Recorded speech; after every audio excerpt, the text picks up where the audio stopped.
อถวายความนอบน้อมแด่พระรัตนตรัยมีพระพุทธเจ้าเป็นต้นขอถวายความเคารพพระมหาเถระพระเถรานุเถระเจ้าคณะพระสังฆาธิการทั่วโลก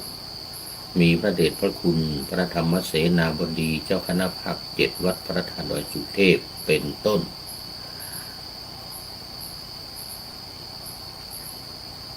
ท่านในพลเข้ามาแล้ว แล้วอำนวยพรแด่ท่านผู้ฟังท่านผู้ชมสาธุชนพุทธบริษัททั้งหลายมีท่านนายพลตรีนเรศจิตรักเป็นต้น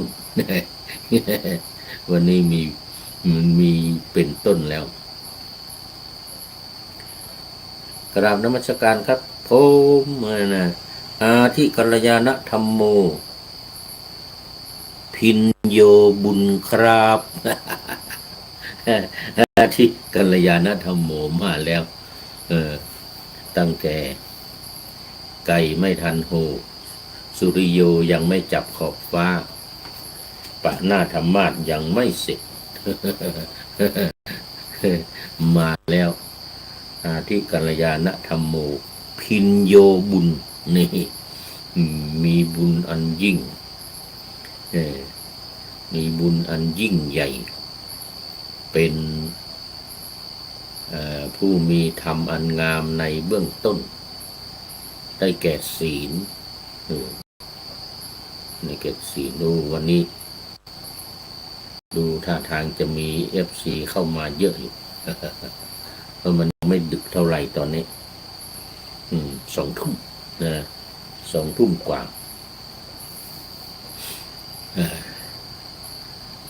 วันนี้มัวไปสถานีวิทยุวัดพระธาตุดอยสุเทพไปเตรียมการเตรียมงานว่าจะขอทางหัวหน้าสถานีท่านอาจารย์พระมหาประสิทธิ์ประสาธิโกจะไปพุทธมณฑลนครปฐมไปรับประกาศนียบัตรปริญญาธรรม5 ประโยคนะเนื้อขอให้ไปเฝ้าสถานีตั้งแต่วันพรุ่งนี้เป็นต้นไปก็เลย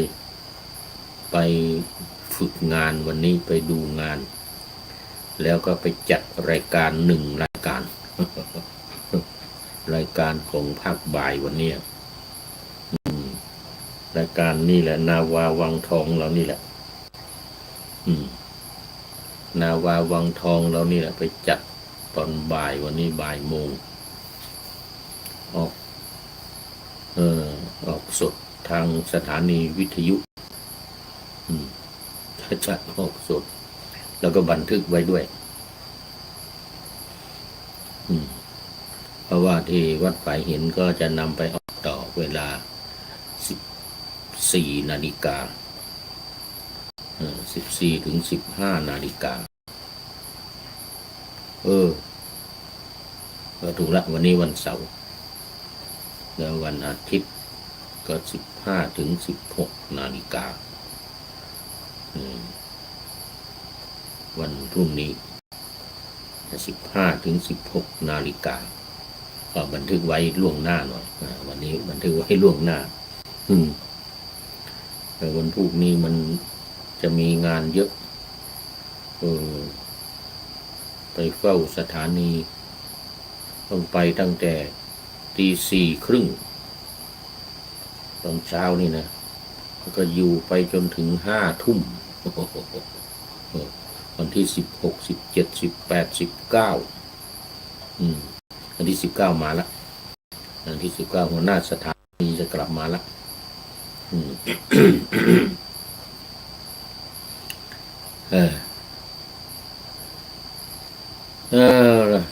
นี่ก็เข้าสู่เนื้อหาของ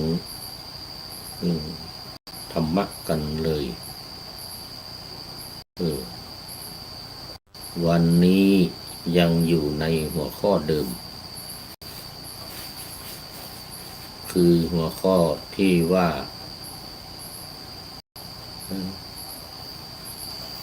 คุณลักษณะของความเป็นเถระซึ่งมีสองอย่างเถระพาลกับเถระบัณฑิตนำเสนอมาหลายวันแล้วเอาพระเถระเถระคาถาเถระคาถาในพระไตรปิฎกเล่มที่26ฉบับที่26ฉบับมหาจุฬาเล่มสีฟ้าฉบับหลวงก็มีวันนี้โมทนากับท่านนายพลนเรศจิตรักเป็นอย่างยิ่งเข้ามาเป็นท่านแรกเลยมีพินโยบัวด้วยพินโยบุญอาทิกัลยาณธรรมโมพินโยบุญเลยนะเพิ่มมาอีกละมีบุญมีความสุขยิ่งพินโยนี่มีความสุขมากมีความสุขยิ่งบุญแปลว่าความสุขเหมือนที่พระพุทธองค์ตรัสว่าสุขัสสนามังภิกขเวว่านะปุญญานิคำว่าบุญนี่เป็นชื่อของความสุขคำว่าบุญนี่นะมันเป็นชื่อของความสุขทำอะไรที่มันเกิดบุญนะอันนั้นคือทำความสุขสร้างสุขนี่เรียกกันว่าสร้างสุขให้แก่ตัวเองเช่นการให้ทานอย่างนี้การรักษาศีลการเจริญภาวนาทานศีลภาวนาหรือศีลสมาธิปัญญาก็ได้รักษาศีลให้สะอาดบริสุทธิ์ก็เกิดความสุขทำสมาธิให้จิตสงบก็เกิดความสุขยิ่งสงบจากกิเลสตัณหาสังโยชน์ทั้งหมดนี่นะทั้ง10ประการนะยิ่งสุขยิ่งคือพระนิพพานเนี่ยบรรลุนิพพานนังปรมัตถสุขังพระพุทธเจ้าตรัสไว้ว่าพระนิพพานเป็นสุขอย่างยิ่งเพราะฉะนั้นเรื่องบุญนี่มันคือเรื่องของความสุขเรื่องความสุขการสร้างบุญก็คือสร้างความสุขเหมาะสมที่ท่านนายพลบอกว่าพินโยบุญนั่นนะเอามาวันนี้เป็นคาถาของพระเถระชื่ออัญญาโกณทัญญะนี่วันนี้คาถาของท่านพระอัญญาโกณทัญญะอัญญาโกณทัญญะนี่ก็เราไม่ค่อยได้พูดกันเท่าไหร่แต่ความจริงแล้วสำคัญมากเป็นพระเถระที่ได้ดวงตาเห็นธรรมเป็นองค์แรกในพระพุทธศาสนาหลังจากที่พระองค์ตรัสรู้องค์แรกเนี่ยสารีบุตรโมกขันลาอะไรหนึ่งที่หลังทั้งนั้นแหละองค์แรกพุทธองค์เสด็จไปพาราณสีไปแสดงพระธรรมเทศนากันแรกครั้งแรกนี่นะได้แล้วโกณทัญญะได้ดวงตาเห็นธรรมเป็นพระโสดาบันแล้วก็ขอบวชกับพระพุทธองค์เป็นรูปแรกพระพุทธองค์ก็ตรัสว่าเอหิภิกขุติ ธรรมวินโย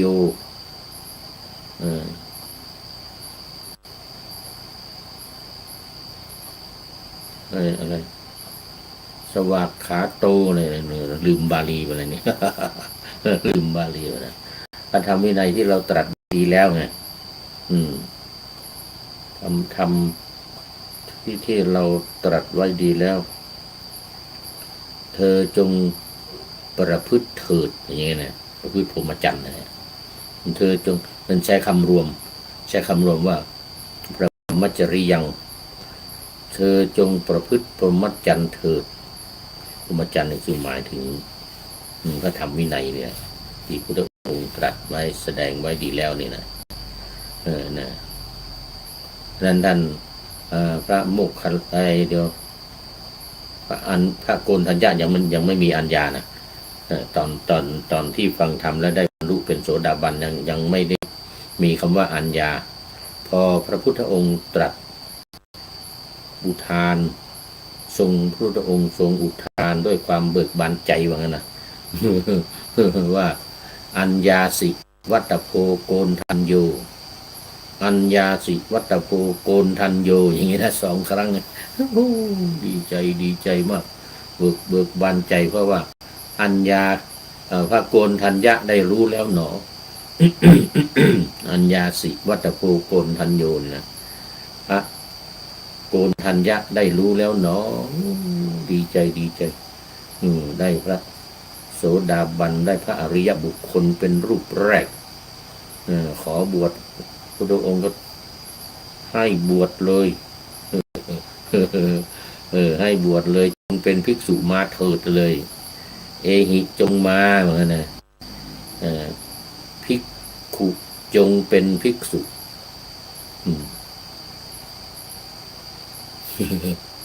นี่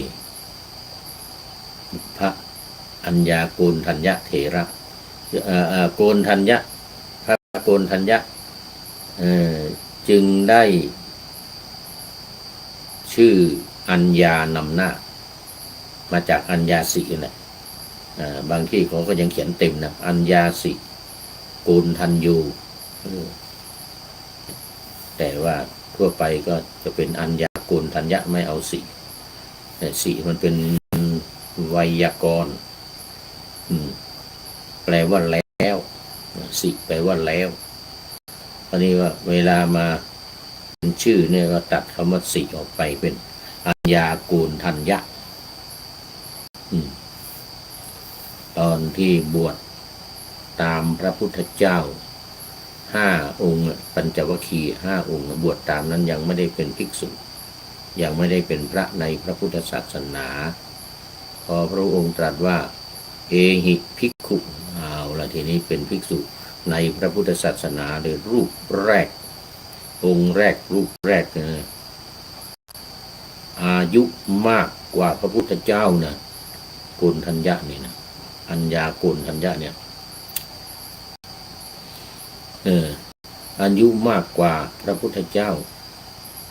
เพราะอะไรเพราะว่าตอนที่พระพุทธองค์ประสูติโกณทัญญะนี่พระอัญญาโกณทัญญะนี่เป็นพราหมณ์หนุ่มตอนนั้นอายุประมาณสัก20 กว่าไม่ถึง30เลยนะอายุ20 กว่าประมาณ27 28นี่แหละแต่เป็นพราหมณ์ที่มีชื่อเสียงดูแม่น ดูแม่นรู้แม่นพอพระพุทธองค์ประสูติ7ทั้งหมด8 คนนะที่ทำนายตอนนี้ขอต้อนรับคุณโยมครูยาครูยากศนกราบไหว้ศาลเจ้าเดี๋ยวนี้เป็นอะไรแล้วเนี่ยยังเป็นอาธิกัลยาณธรรมิกาพินโยบุญ เพิ่มมาละด้านในบนเพิ่มพินโยบุญละครูยาเป็นอาธิกัลยาณธรรมิกาพิญญาใช่ไหมผู้หญิงเป็นพิญญาบุญ พินยิกาพินโยพินยาพินยาไม่ได้พินยาเป็นพหูพจน์ของพินโยเดี๋ยวต้องคอยฟังท่านนายพลก่อนผู้หญิงจะเป็นอะไรพินโยบุญพินโยบุญนี่หมายถึงว่าโยเนี่ยมันมีบุญมาต่ออยู่แล้วได้พินโยบุญ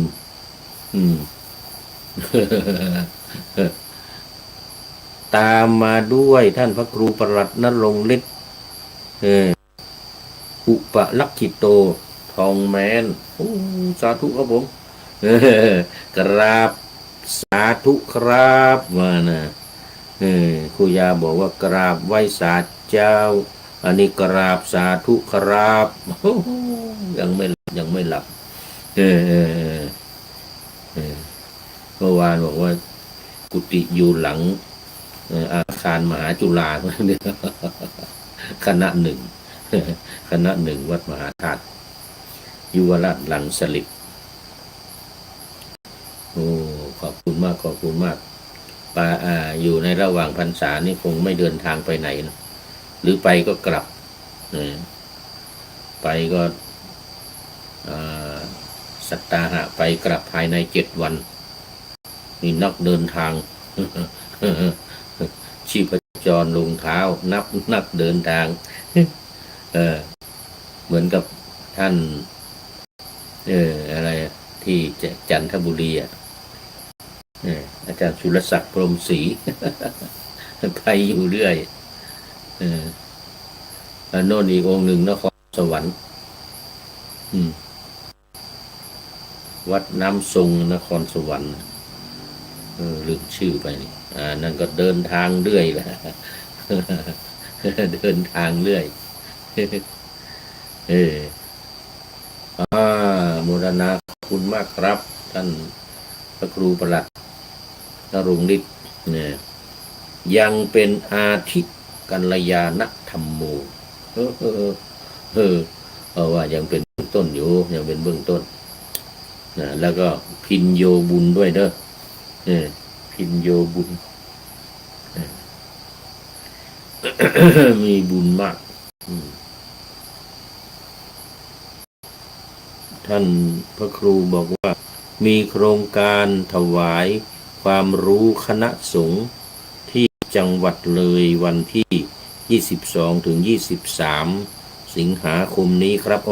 นั่นไม่ไปจังหวัดเลยอีกแล้วเลยไปถวายความรู้ดีมากเป็นธรรมทานเป็นทานที่ยอดเยี่ยมพระพุทธองค์ทรงยกย่องยิ่งกว่าทานทั้งหลายยิ่งกว่าอามิสทานทั้งหลาย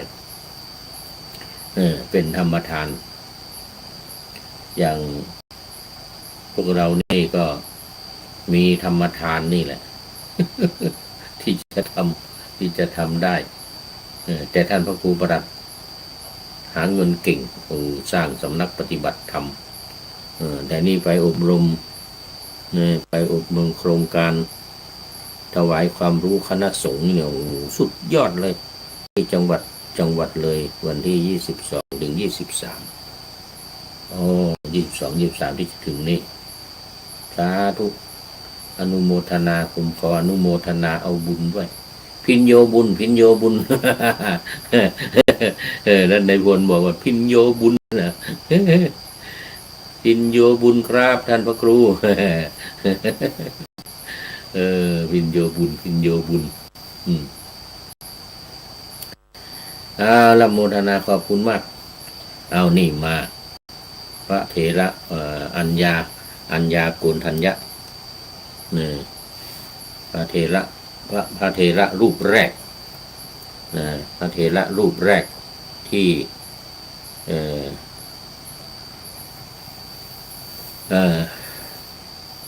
พระเถระรูปแรกที่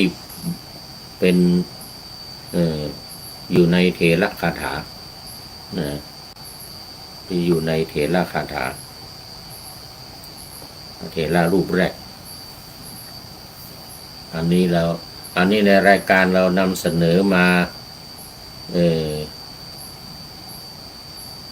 นำเสนอมารูปที่1 2 3อันเดียวกันสารีบุตรโมคคัลลานะกัสสปะโคตมะที่เสนอความแล้วองคุลิมานเถระอันนี้เป็นรูปที่6นี่เป็นรูปที่6รูปที่6โมทนาเป็นรูปที่6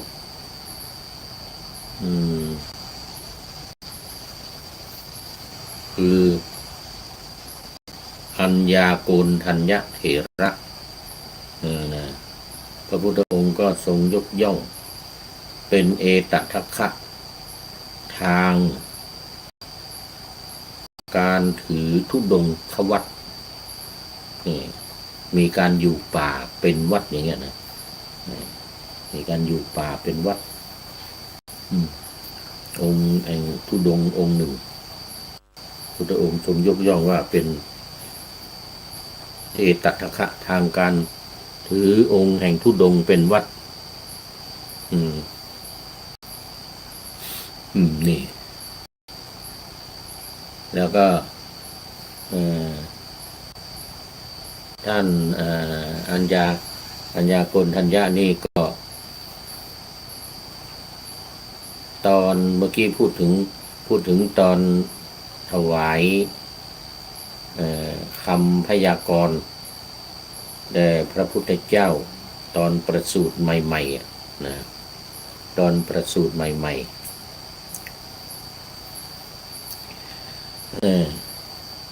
ตอนประสูติใหม่ๆ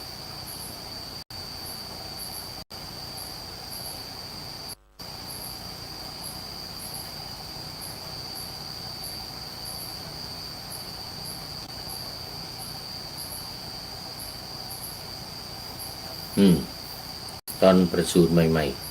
ๆยกมือนิ้วเดียวว่า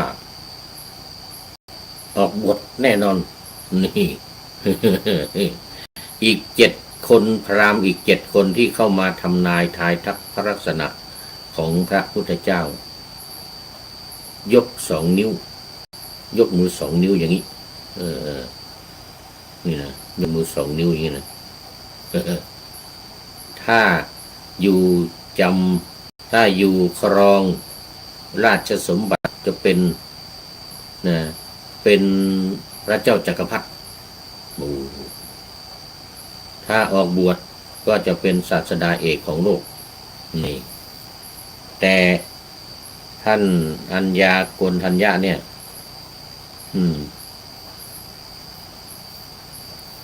ท่านอัญญาโกณทัญญานี้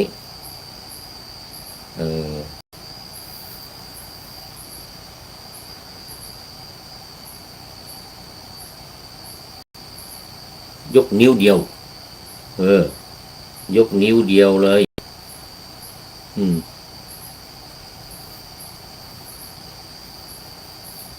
ว่าออกบวชแน่นอน ออกบวชแน่นอน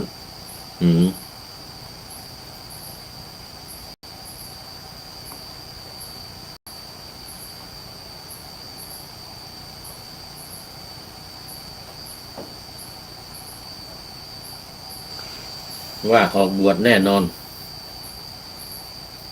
เสร็จแล้วก็นัดกันกับพราหมณ์อีก7 คนนะว่าใครอยู่ทันนะก็จะออกบวชตามนับกันเลยทั้ง7ทั้ง8 คนเนี่ยทั้ง8 คนแล้วอีกอย่างหนึ่งอีก7 คนนั้นเป็นคนแก่อายุมากก็ให้บอกลูกไว้ทำสัญญากันว่าบอกลูกไว้ให้ลูกเนี่ยออกบวชตามให้ลูกออกบวชตามโดยมีท่านโกณทัญญะนี่แหละโกณทัญญพราหมณ์นี่แหละ ซึ่งหนุ่มกว่าเพื่อนเลยนะให้คอยติดตามว่าถ้าพระพุทธเจ้าเมื่อไรพระพุทธเจ้าออกบวชเนี่ยก็ให้ตามหาบอกกัน ถ้าไม่เจอตัวก็เจอลูกจะสั่งลูกไว้ให้ลูกออกบวชตามปรากฏว่าเจอ4 คนขาดไป3หาไม่เจอหาลูกหาหลานไม่เจอเพราะว่าหมู่7 คนนะที่อีก3 คนนั่นน่ะตายแน่นอนนะเพราะว่าอายุมากแล้วไงทุก7 คนน่ะตายหมดนะแล้วก็ไปเจอลูก5 คน4 คนไปเจอลูก4 คนคือวัปปะพัทธิยะมหานามะอัสสชิเนี่ย4 คนนี้เป็นลูกของเป็นลูกของพราหมณ์ที่ทำนายพร้อมกันแล้วก็พ่อสั่งไว้ว่าถ้าพระพุทธเจ้าออกผนวดก็ขอให้ออกบวชตาม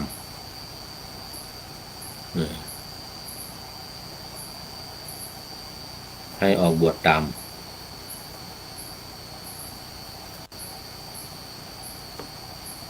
ก็ปรากฏว่าเจอ4 คนก็เป็น5ทั้งท่านกูลทัญญะนี่ ทำตามสัญญาไปตามหาลูกของพราหมณ์อีก7 คนเจอ4 คนเจอ4 คนนี่ไปตามอีกไปตามหาเจอ4 คนแล้วก็ออกบวชตามพระพุทธเจ้าเลยแต่ก็บวชเป็นฤาษีเนี่ยนะบวชเป็นฤาษีเขาเรียกสัญญาสิศาสนาพราหมณ์นี่เขาเรียกสัญญาสีออกบวชเป็นสัญญาสี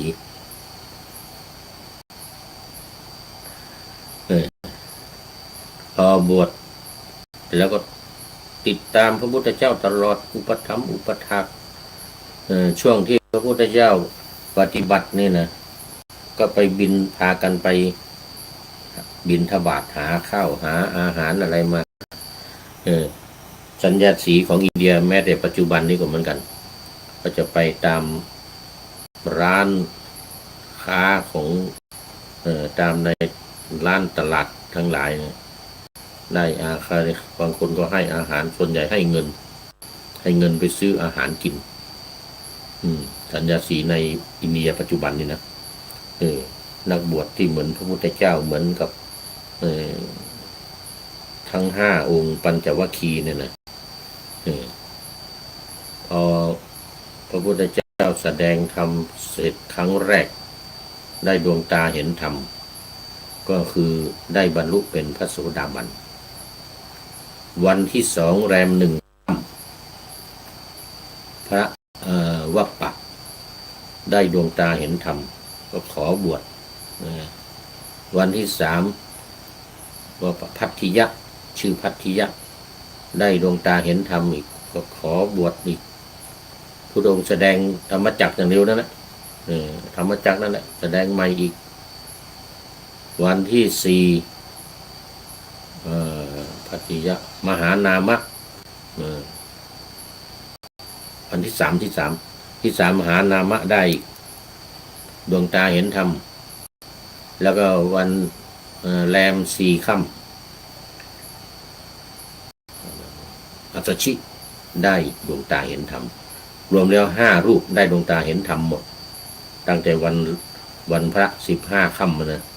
แล้วก็แรม1 ค่ำ 2 ค่ำ 3 ค่ำ 4 ค่ำรวม5 รูป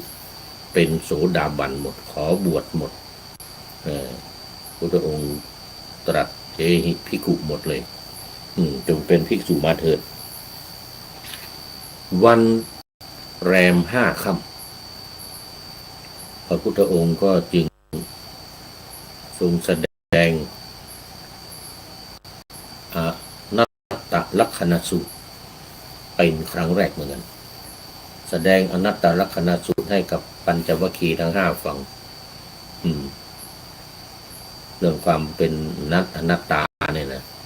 ไม่มีตัวตนนี่นะไม่มีตัวตนไม่ใช่ตัวตนวันแรมห้าค่ำทั้งห้ารูปก็บรรลุเป็นพระอรหันต์จากโสดาบันนะสกัดทาคามีอนาคามีข้ามไปเลยข้ามสกัดทาคามีอนาคามีไปเลยคือได้ไปพร้อมกันแล้วก็ไปอรหันต์เลยขั้นที่สี่สุดท้ายเลยห้ารูปเป็นพระอรหันต์เลยดังนั้นเนี่ยท่านพระอัญญาโกณฑัญญะเนี่ยจึงกล่าวคาถากล่าวคาถาว่าคาถาที่หนึ่งพิจารณาสังขารและความไม่เที่ยงท่านพระโกณฑัญญะเนี่ยเมื่อใดพระอริยสาวกย่อมพิจารณาเห็นด้วยปัญญาว่าสังขารทั้งหลายทั้งปวงไม่เที่ยงเมื่อนั้นย่อมนายในทุกข์นั่นเป็นทางแห่งความบริสุทธิ์นี่เมื่อใดพระอริยสาวกย่อมพิจารณาเห็นด้วยปัญญาว่าสังขารทั้งหลายทั้งปวงไม่เที่ยงเมื่อนั้นย่อมนายในทุกข์นั่นเป็นทางแห่งความบริสุทธิ์นี่เป็นคาถาที่หนึ่งที่ท่านพระอัญญาโกณฑัญญเถระกล่าวหรืออุทานกล่าวเป็นคำอุทานออกมาคาถาที่สองการระงับความดำริผิดคำแปลเมื่อฝนใหญ่ตกลงมาช่วยระงับฝุ่นธุลีที่ลมพัดให้ฟุ้งขึ้นได้ฉันใดเมื่อใดพระอริยสาวกพิจารณาเห็นด้วยปัญญาเมื่อนั้นความดำริผิดย่อมระงับไปได้ฉันนั้นนี่เพราะอะไรความดำริผิดก็คือมิจฉาสังกัปปะตอนนี้ขอต้อนรับคุณโยมชัยสุนทรนี่จากประเทศลาวได้ข่าวตอนนี้มาทำงานอยู่ที่ชลบุรีสาธุครับผมเหมือนนะครับผมหลวงพ่อนาป่าอยู่แขวงคำม่วนประเทศลาวปีที่แล้วก็มาทำงานที่เมืองไทยแล้วก็กลับไปแม่ไม่สบายกลับไปดูแลแม่เสร็จแล้วก็ตอนนี้แม่เนี่ยเสียแล้วก็เลยกลับมาทำงานที่เมืองไทยอีกไปชลบุรีแล้วโมทนาใช่สุนทรมาแล้วหลวงพ่อว่างั้นนะไม่ส่งที่อยู่ส่งที่อยู่มาให้หลวงพ่อด้วยส่งที่อยู่มาให้หลวงพ่อด้วยจะส่ง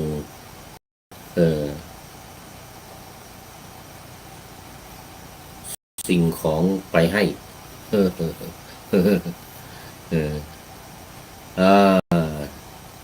มา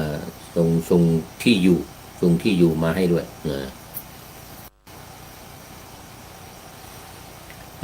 โมทนาตอนนี้เป็นมัชเชกัลยาณธรรมโมแล้ว คุณโยมชัยสุนทรเป็นมัชเชกัลยาณธรรมโมแล้วเออมัชเชกัลยาณธรรมโมคือเป็นผู้ที่มีธรรมอันงามในถ้ำกลางนะครับหลวงพ่อวนาจะจงให้ภายหลังโอ้สาธุสาธุจะแชทไปหลังไม่โมทนาโมทนาโมทนาโมทนาหลวงพ่อพูดรายการตามปกติเลยขอบพระคุณครับเหมือนกันนะโอ้โหตามปกติเพราะว่างานหลวงพ่อไม่มีอะไรแล้ว ตอนนี้มีงานอย่างเดียวนี่แหละธรรมทาน มีหน้าที่ในการแจกทานให้ทานให้ธรรมทานที่พระพุทธองค์ทรงยกย่องว่ายอดเยี่ยมยิ่งกว่าทานทั้งปวงชนะทานทั้งปวงเอามาดูคาถาของท่านพระโกณทัญญะโอ้สองคาถานี้สุดยอดเลยนะเมื่อฝนหาใหญ่ตกลงมาช่วยระงับฝุ่นธุลีที่ลมพัดให้ฟุ้งขึ้นเลยนะให้ฟุ้งขึ้นได้ฉันใดเมื่อใดพระอริยสาวกพิจารณาเห็นด้วยปัญญาเมื่อนั้นความดำริผิดย่อมระงับไปได้ฉันนั้นดำริผิดก็คือดำริอยู่ในเรื่องของกามคุณทั้งห้าถ้าเป็นสัมมาสังกัปปะก็จะเป็นดำริออกจากกามคุณทั้งห้าอันนี้ตรงกันข้ามถ้าดำริผิดนี่ความดำริผิดนี่แต่ถ้าพิจารณาด้วยปัญญาความดำริผิดที่ว่ามิจฉาสังกัปปะก็จะกลายเป็นสัมมาสังกัปปะดำริชอบดำริชอบคือดำริออกจากกามกามคุณทั้งห้ารูปเสียงกลิ่นรสโผฏฐัพพะนี่นะข้อปฏิบัติและประวัติสำคัญปฐมสาวกเป็นพระภิกษุรูปแรกในพระพุทธศาสนาและเป็นองค์แรกที่ได้บวชด้วยวิธีเอหิภิกขุอุปสมบทานี่อันนี้ประการที่หนึ่งประการที่สองเอตทัคคะได้รับการยกย่องจากพระพุทธเจ้าว่าเป็นยอดเยี่ยมในทางรัตตัญญูคือผู้รู้ราตรีนานประสบการณ์และบวชก่อนผู้อื่นรู้ราตรีนานเป็นอันนี้หมายถึงท่านพระอัญญาโกณทัญญะนะอัญญาโกณทัญญะเอตทัคคะในด้านรู้ราตรีนานเรียกว่ารัตตัญญูเพราะว่าบวชก่อนเพื่อนแล้วก็อายุมาก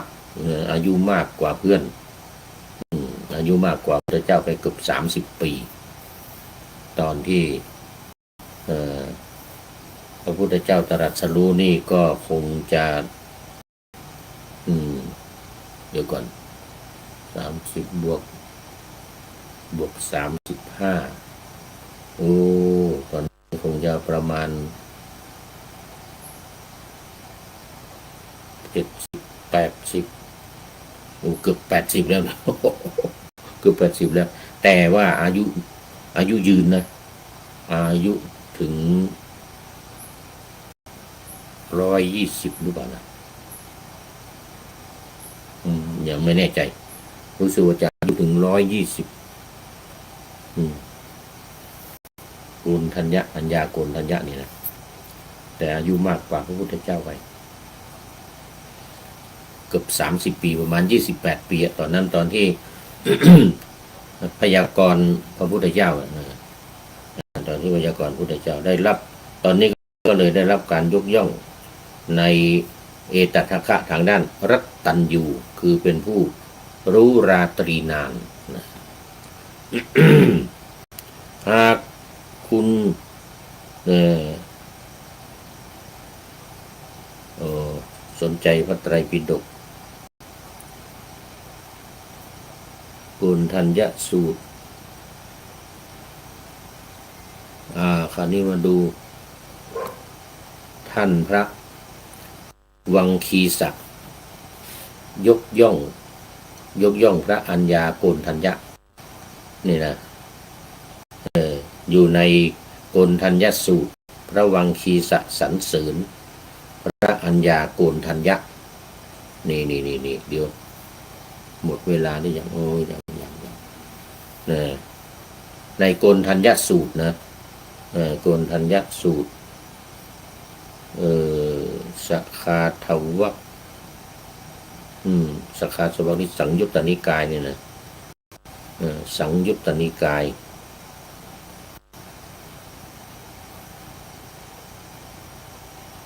หน้า337โกณทัญญสูตรพระวังคีศักดิ์สรรเสริญพระอัญญาโกณทัญญะเนี่ยเดี๋ยวก่อนสรรเสริญพระอัญญาโกณทัญญะสมัยหนึ่งพระผู้มีพระภาคประทับอยู่ณพระวิหารเวรุวันอันเป็นที่พระราชทานเหยื่อแก่กระแตกรุงราชคฤห์พระเจ้าพิมพิสารให้พระราชทาน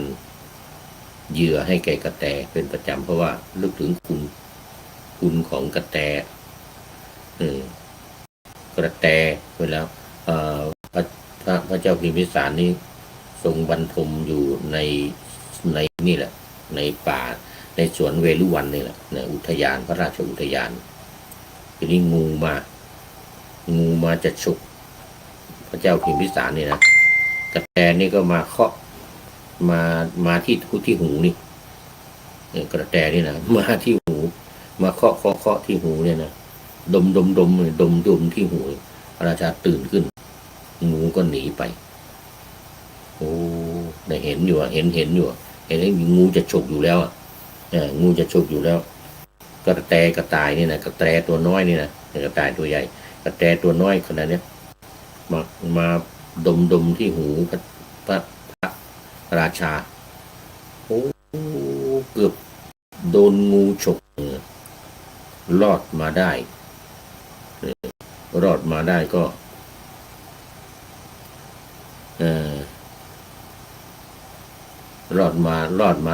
็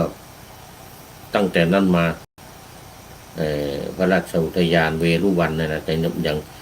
ยังไม่ถวายเป็นวัดนะก็เอาเหยื่อเอาอาหารเอาอะไรไปให้กระแตกินเป็นประจำนึกถึงคุณของกระแต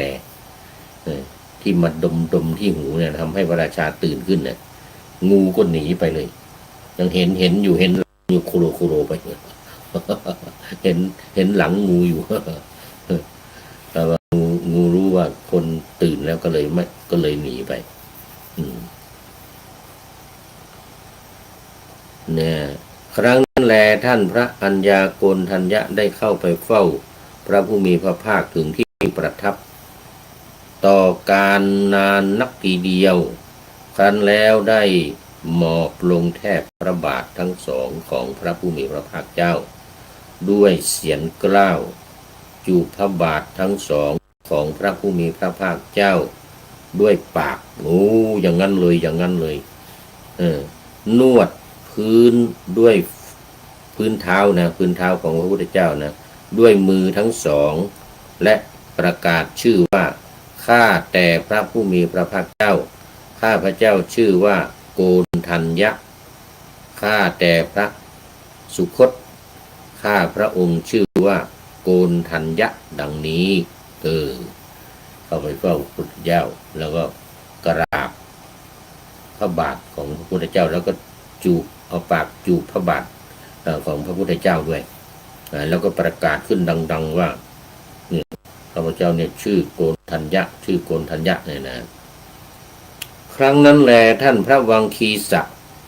มีความคิดดังนี้ว่าท่านพระอัญญาโกณฑัญญะนี้นานนักทีเดียวจึงได้เข้าเฝ้าพระผู้มีพระภาคเจ้าครั้นเข้าเฝ้าแล้วได้หมอบลงแทบพระบาททั้งสองของพระผู้มีพระภาคเจ้าเนี่ยด้วยเสียงกล้าวจูบพระบาททั้งสองของพระผู้มีพระภาคเจ้าด้วยปากนวดพื้นเท้าพื้นพระบาทของพระผู้มีพระภาคเจ้าด้วยมือทั้งสองและประกาศชื่อว่าข้าแต่พระผู้มีพระภาคเจ้าข้าพระองค์ชื่อว่าโกณฑัญญะข้าพระองค์ชื่อว่าโกณฑัญญะในที่เฉพาะพระพักของพระผู้มีพระภาคเจ้าด้วยคาถาทั้งหลายตามสมควรครั้งนั้นแลท่านพระวังคีสะลุกขึ้นจากอาสนะแล้วประนมอัญชลีไปทางที่พระผู้มีพระภาคเจ้าประทับแล้วได้กราบทูลพระผู้มีพระภาคเจ้าดังนี้ว่าข้าแต่พระผู้มีพระภาคเจ้าเนื้อความนี้ย่อมแจ่มแจ้งกับข้าพระองค์ข้าแต่พระสุคตเนื้อความนี้ย่อมแจ่มแจ้งแก่ข้าพระองค์พระผู้มีพระภาคเจ้าได้ตรัสว่าเนื้อความนั้นจงแจ่มแจ้งกะเธอวังคีสะนี่พระพุทธเจ้านะพระพุทธเจ้าตรัสเนื้อความนั้นจงแจ่มแจ้งคือเนื้อความที่พระเถระโกณฑัญญะได้กราบทูลพระพุทธเจ้าเมื่อกี้เนี่ยนะพระโกณฑัญญะเถระนี้เดี๋ยวก่อนครั้งนั้นแลท่านพระวังคีสะได้ชมเชยท่านพระอัญญาโกณฑัญญะเฉพาะพระพักตรัสพระพักของพระผู้มีพระภาคเจ้าด้วยคาถาทั้งหลายอันสมควรว่าพระโกณฑัญญะเถระนี้เป็นผู้ตรัสรู้ตามพระพุทธองค์เป็นผู้มีความเพียรเครื่องก้าวหน้าเป็นผู้มีความเพียรเครื่องก้าวหน้าอย่างแรงกล้าว่างั้นนะอย่างแรงกล้าเป็นผู้ได้ทำเครื่องอยู่ทั้งหลายอันเกิดแต่วิเวกเกิดแต่วิเวกเนืองนิดว่างั้นนะคุณอันใดอันพระสาวกผู้ทำตามคำสอนของพระศาสดาพึงบรรลุคุณอันนั้นทุกอย่างอันพระโกณฑัญญะเถระได้เป็นผู้ไม่ประมาทศึกษาอยู่บรรลุแล้วโดยลำดับพระโกณฑัญญะเถระเป็นผู้มีอานุภาพมากเป็นผู้ได้วิชชา3เป็นผู้ฉลาดในเจโตปริยญาณเป็นทายาทของพระพุทธองค์ไหว้อยู่ซึ่งพระบาททั้งสองของพระศาสดาดังนี้อันนี้เป็นคำสรรเสริญคำสรรเสริญคำอุทานต่อพระพักตร์ต่อหน้าพระพักตร์ของพระพุทธเจ้าโดยสรรเสริญยกย่องท่านพระโกณฑัญญะนะ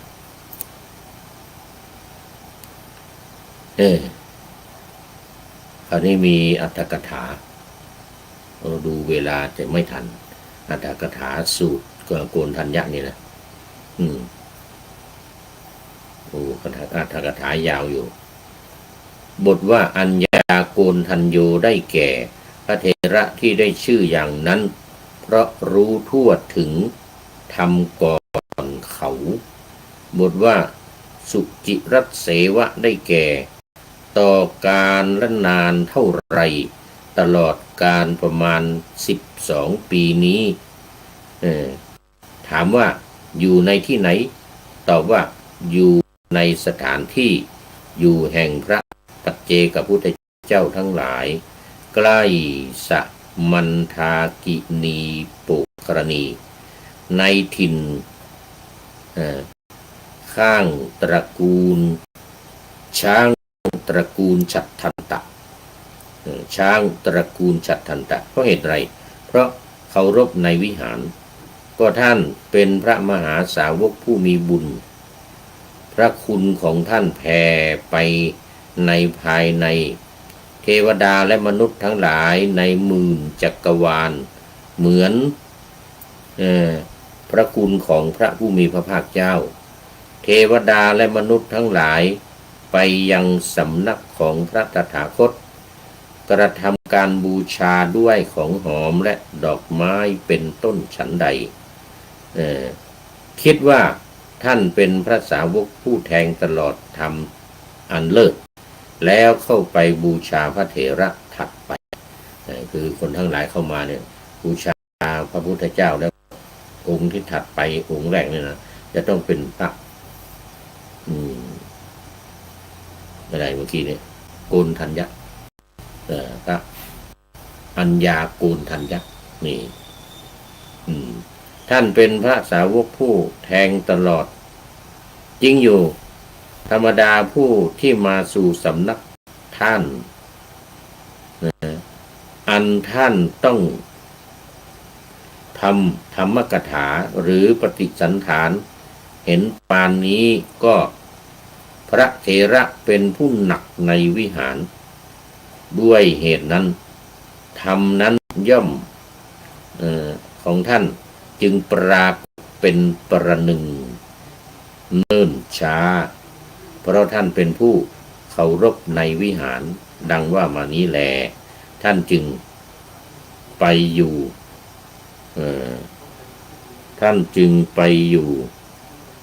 ในป่าที่นั้นนะเพราะว่าท่านพระ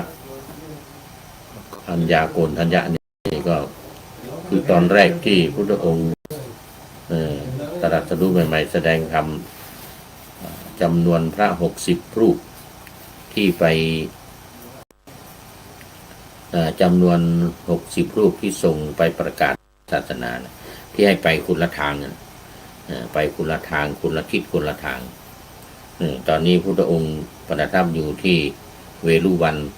ได้วัดที่พระเจ้าพิมพิสารถวายแล้วท่านพระอัญญาโกณทัญญะนี้จึงไปถวายบังคมพระพุทธเจ้าเนี่ยตั้งแต่แยกกันเมื่อครั้งที่พุทธองค์ส่ง60 รูปที่ป่าอิสิปตนมฤคทายวันครั้งนั้นก็มีครั้งนี้ครั้งแรกครั้งนี้ครั้งแรกที่กลับมาตามมาพบพระพุทธเจ้าแล้วเข้าไปกราบบังคมทูลพระพุทธเจ้าและจูบพระบาทของพระองค์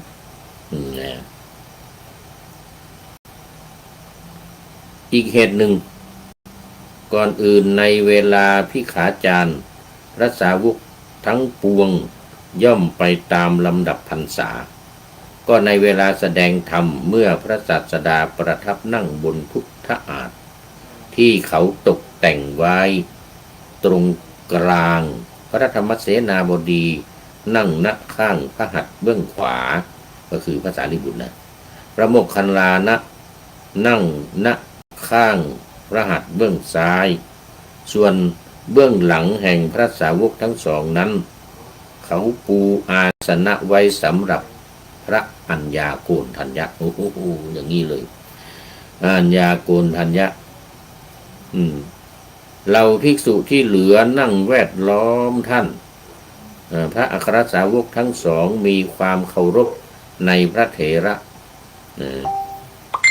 เพราะว่าท่านแทงตลอดธรรมอันเลิศและเป็นพระเถระผู้เท่าภิกษุทั้งหลายสำคัญพระเถระเหมือนเท้ามหาพรหมเหมือนกองไฟและเหมือนอสรพิษต้องยำเกรงต้องยำเกรงเดี๋ยวก่อนตอนนี้ขอต้อนรับพระเดชพระคุณท่านอาจารย์แสงทองแสงธรรมสาธุครับท่านพระอาจารย์นะนี่เหลือเวลาอีก 4-5 นาทีจะหมดเวลาแล้วเป็นอาทิกัลยาณธรรมโมเดี๋ยว ปริโยสานกัลยาณธรรมโมมาแล้ว ปริโยสานกัลยาณธรรมโมวันนี้มีครบเลยตั้งแต่อาทิกัลยาณธรรมโมท่านนายพลนเรศจิตลักษณ์แล้วก็มาอีกหลายท่านเป็นมัชเชกัลยาณธรรมโมแล้วตอนนี้สุดท้ายสุดท้ายจริงๆก็จะหมดเวลาแล้วท่านอาจารย์แสงทองแสงธรรมจากน้ำทรงจังหวัดนครสวรรค์โอ้โมทนาขอบคุณเป็นอย่างยิ่งมาเป็นปริโยสานกัลยาณธรรมโม พินโยบุญพินโยบุญอันนี้บนบอกว่าพินโยบุญก็มีบุญที่มากมีบุญมากนะพินโยบุญครับผมเอาละตอนนี้อันนี้พระเถระอันนี้นะมันเป็นอรรถกถาละจบละเรื่องของท่านพระวังคีสะโอ้วังคีสะนี่ก็สุดยอดนะสุดยอดเข้าฌานเก่งที่ยาวเลยที่ว่าไปเมื่อกี้นี้นะโมทนาขอบคุณเป็นอย่างยิ่งตอนนี้มาดูท้ายรายการเป็นข้อคิดท้ายรายการประจำท้ายรายการวันนี้ได้จากท่านนายพลนเรศจิตรักได้ให้ข้อคิดไว้ในท้ายรายการวันนี้ว่านี่ยา3 เม็ดของพระพุทธเจ้ายาบำรุงชีวิตเราไม่ใช่ยาลูกกลอนในหม้อยาแต่คือว่าสมุนไพรทางวิญญาณทางวิญญา3 ประการสมุนไพรวิญญา3 ประการวันนี้ประการที่1ก่อนวันนี้ประการที่1เม็ดที่1ทานสละออกทลายความตระหนี่ทำลายเนี่ยนะทำลายความตระยึดติดในตัวตนยิ่งเปลี่ยนหัวใจที่แคบให้กว้างจริงยิ่งให้ออกไปใจยิ่งจะโล่งเบานี่ข้อที่1ทานนะก็ทานไม่ว่าจะเป็นอมิสทานหรือธรรมทานนะที่เราให้กันอยู่ในธรรมทานอามิสทานนี่ก็ไม่ใช่ว่าไม่ดีนะก็ดีอยู่เพราะว่าจะทำให้เกิดพินโยบุญเอาละตอนนี้ก็ขอบคุณท่านนายพลนเรศจิตลักษณ์ที่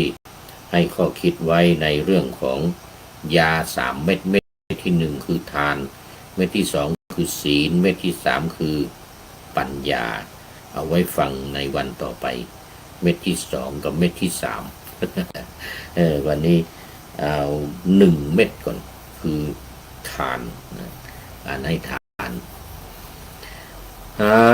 ละขอนำนาวาวังทองไปก่อนแล้วจะย้อนมาใหม่ในวันหน้าคือวันพุธศุกร์เสาร์อาทิตย์ตามตารางเวลาที่วางอยู่ข้างในเป็นธรรมะจากพระราชวังเป็นนาวาโด่งดังสว่างไสวเป็นทองคำล้ำค่ากว่าสิ่งใดชุบชีวิตจิตใจให้ใสงามขอเชิญท่านทั้งหลายนำไปท่องตามคุณของพระรัตน3พุทโธเมนาโถธัมโมตามสังโฆเมนาโถยามภาวนานว่าบ่อยๆซ้ำๆจำในจิตจนมันติดในใจไม่หายหน้านอนนั่งยืนเดินจำทุกเวลาตั้งแต่ตื่นขึ้นมาถึงหลับไปขอทุกท่านได้ผลจากปฏิบัติได้กำจัดความทุกข์พบสุขใสพลันปลอดโปร่งโล่งสบายทั้งกายใจอยู่ที่ใดใจสงบพ พบนิพพาน ขอเจริญพร